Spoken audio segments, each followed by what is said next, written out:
Hey, Navy Wrestling fans, Coach Kolat here. Just finishing up a recap to the season.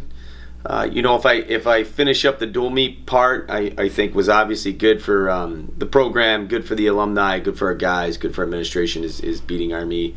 Had a great crowd, had a great sort of after party with all the alumni. Got to meet a lot of great people.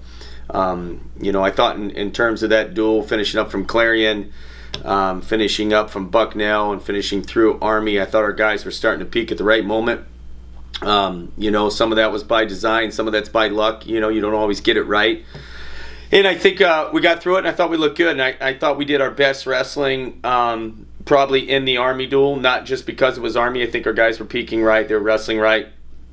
Definitely had a lot to do with the fan base that we had in the arena. I thought our guys got fired up, and that was due to all you showing up and supporting them. And I thought we looked good. I thought we looked good in those last three duels. I thought as a staff we talked. We thought we looked good individually. And we wrestled well. Army had probably 4 toss-up matches that we thought we'd come through, and we won 3 of the 4. We were getting the last takedown or getting the point at the end of the period. All critical moments to finish out the dual meet portion of the season. And then we started getting ready individually for conference and EIWA.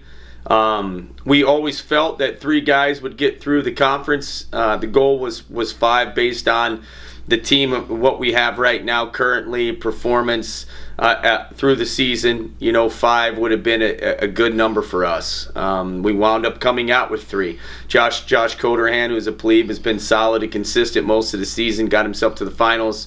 Lost in the finals, didn't perform the way he wanted to perform.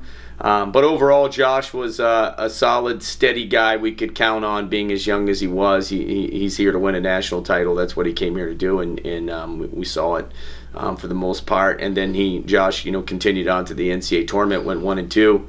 I don't like to say he got his feet wet, because he didn't come there to get his feet wet. He came there to wrestle, but just didn't have the national tournament that he wanted. And then you move on to Andrew Cerniglia, another guy who's been consistent in our lineup all year, performing, has definitely made changes to his wrestling, especially toward the end of the year. I think during the dual meet part, Andrew had some mental lapses, and he corrected those, and it was great to see him come through those. So again, he put himself in the finals of the conference tournament.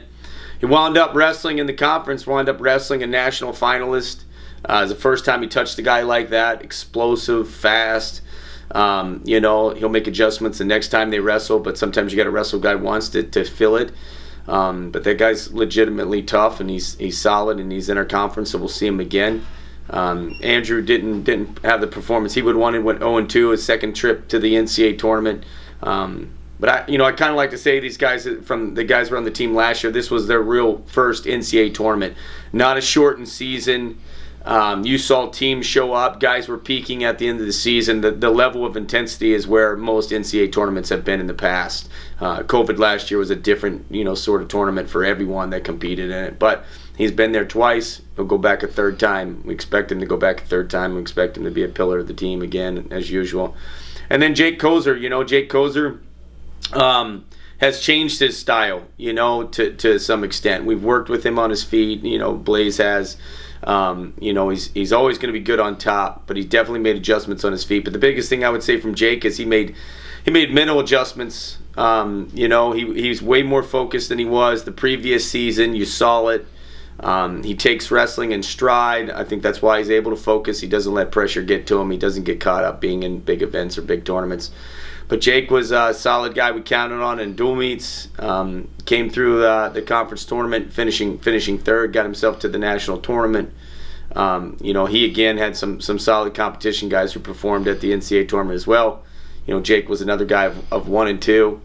And we look for him to be again another solid, steady figure for the team next year. But those 3 guys, could easily be the nucleus of the team next year, and in terms of building us up. And then, when you have 3 solid guys, that creates another 3 solid guys, and that's the goal. We spoke to the guys after the tournament back at the hotel.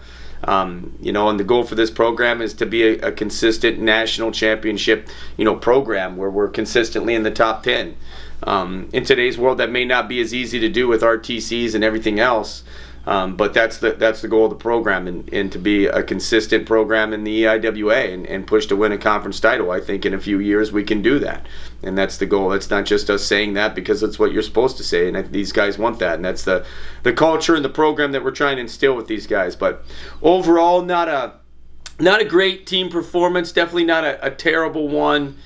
For having a full season and really getting in there with them, and we hope to be bigger and better next year.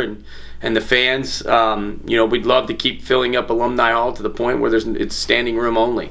And we can only do that if you keep spreading the word about Navy wrestling, spreading it to former alumni, create some new fans. Always keep your ears out there, and if you have a recruit that you think is worthwhile for us to look at, send us an email. But appreciate the support you gave us this year, and see you all next season.